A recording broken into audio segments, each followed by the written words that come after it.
we have this mother. When we invoke the waters, we pray to all the rivers of our country, Mahabharati, right from Sindhu to Kaveri. It lives in our subconscious. But a long period of colonization, and unfortunately even after the British left, we continued looking at country, denying its core reality. The British wanted that we look at this country as a geography. And when the British were leaving this country, creating, after partition, creating nearly 564 independent countries within this, some people in Britain, they wondered how this country, India, would survive. Imagine the geography of India, the extent of India. Within that, you have nearly 564 independent countries which they had created. And at that time, Churchill, he had made a remark. He hated India. He had a visceral dislike for this country. Unfortunately, we have a lot of people who admire Churchill. Very unfortunate. One might have admired for his English language, but it is the English language that has also done a lot of damage to us. He said, why to worry? India is a geographic expression like equator. You cut it into 1,000 pieces. You don't have to worry about it. Now, even after they left, and when they left, at that point of time, Mahatma Gandhi was still alive. And people were celebrating. He was not. He was in a somber mood, sitting in the Bhangi colony of Delhi. Some media people approached him, asked him, why are you not celebrating? Why are you not happy? He said, British have left physically. They are still in our mind. And if we work hard, it will take at least half the time of colonization to cleanse our mind of the British. He was prophetic. Because after he left, and then independent India began its journey looking at the country the way the British looked at it, as a geography.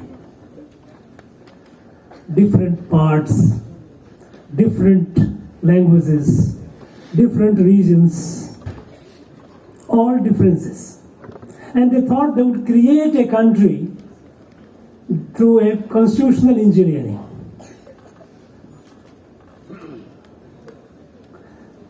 It was that outlook that we kept losing territory after territory.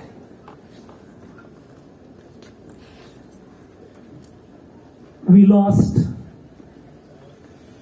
because of our inaction not of our soldiers, our political inaction, our leadership. Our soldiers, they fought in the most adverse situations and fought valiantly, defended this country's integrity. But at the political leadership, we bartered away. When we lost half of Jammu and Kashmir, for no reason, our soldiers were capable of liberating, but we stopped them. Under a belief that we would go to United Nations and perhaps there the Pakistanis would hand over the area to us. We lost Aksai because of our political inaction. And when the issue was raised in the parliament, the country was angry, country was fuming. And the then Prime Minister, he said, yes, It's unfortunate. But that territory, not a blade of grass grows there. He tried to mitigate the sense of hurt by saying that that's a territory where not a blade of grass grows. Look at the way the country was looked at as a territory, as a land. And when you look at it as a territory, it becomes transactional. You can part with. And look at what happened with the same territory in that very area when 2020 in Galwan, when Chinese made the misadventure. We responded in full measure. Our 20 brave soldiers, they gave their life to defend that part, which perhaps looking from the earlier perspective, it was a rocky desert, not a blade of grass grows there. No, this country is not a territory. This is, as Paramveer said, Yoginder said, it is a living entity. This is our mother.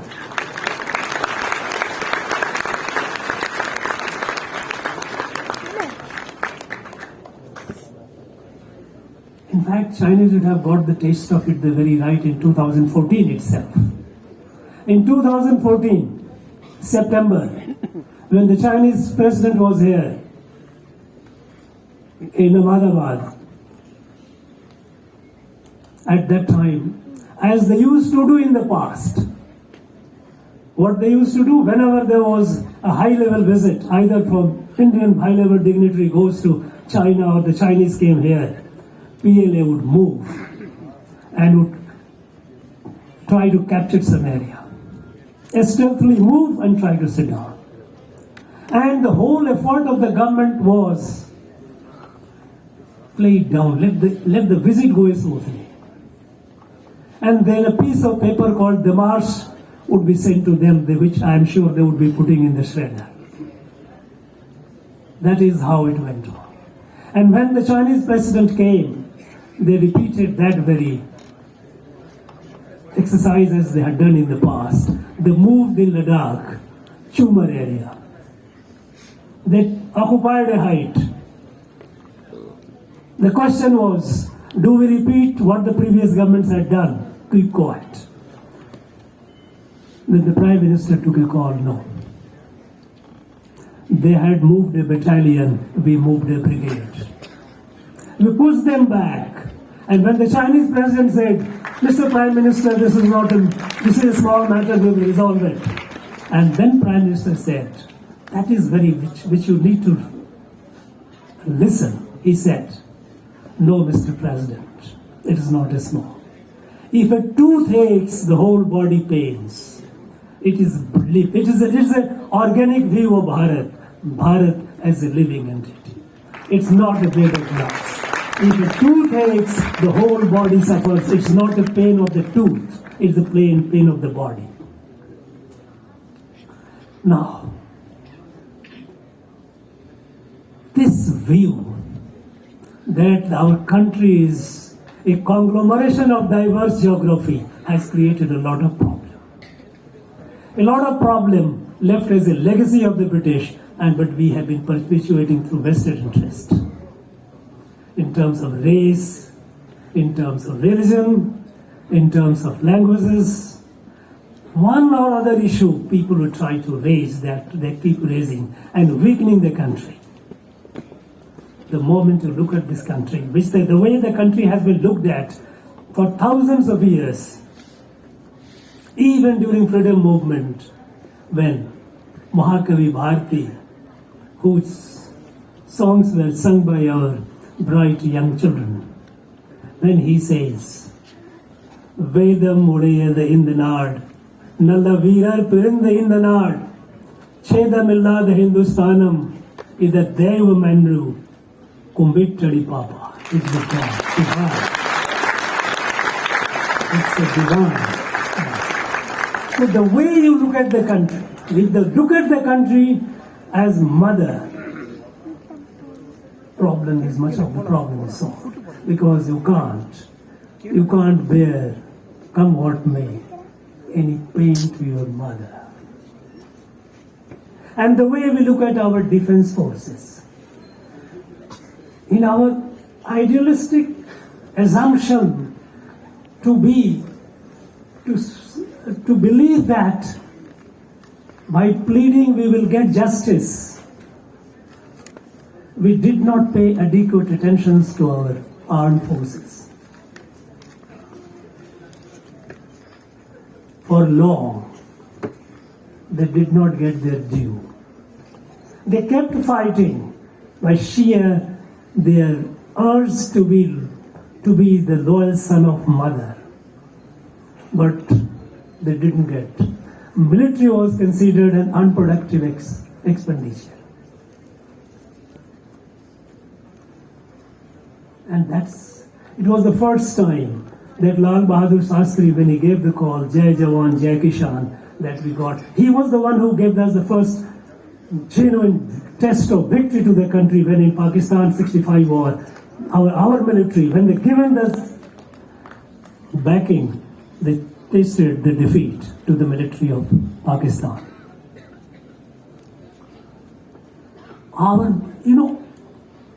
Our Shukra Niti, it says, Sainyada vina naiva rajyam na dhanam na parakrama balino vasaga sarve durbadasya satrava.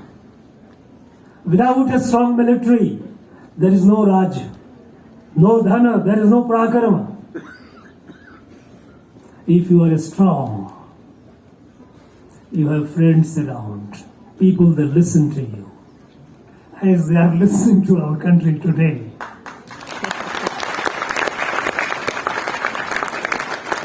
But if you are weak, you are surrounded by enemies. We kept talking about non-alignment, and in 62, when we were humiliated, there was nobody in the world who came forward to even sponsor our resolution. No. The core message is we have to have a very strong military. Looking at the country as our mother and building a strong military. And a strong military is not built just by military hardware or software by the soldiers. For a strong military is the military is strong when it knows that entire country is behind it. That is this gives the morale to the military. It's not just a number. You have a large number, but if the military knows that the country is not behind, when they know that the entire country is looking at me, as every soldier knows,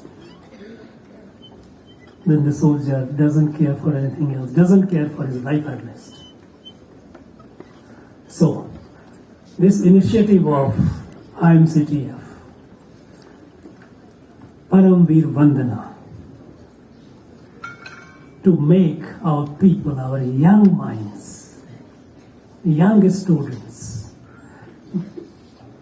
make them listen to the stories, the sacrifices. This is a laudable initiative. I think every one of us, we owe it to lend our support to strengthen this.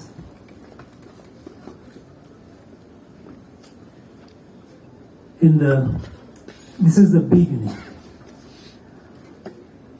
You have 1,000 schools here in Tamil Nadu. But as General Arun says, it needs to be spread to the whole country.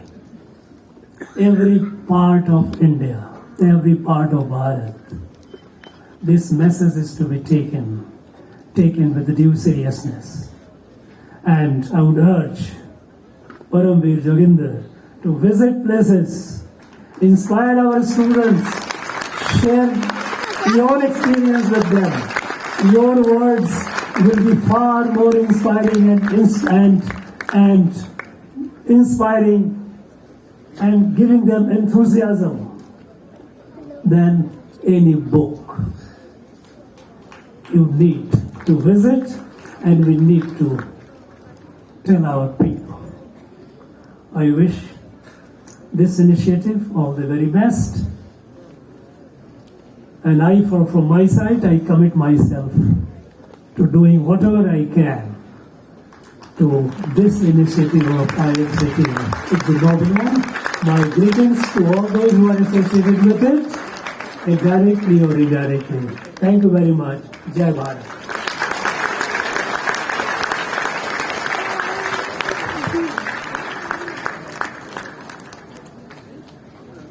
Thank you so much, sir, for your words of wisdom. I'm sure we all will have a lot of takeaway from your words, sir. Thank you once again.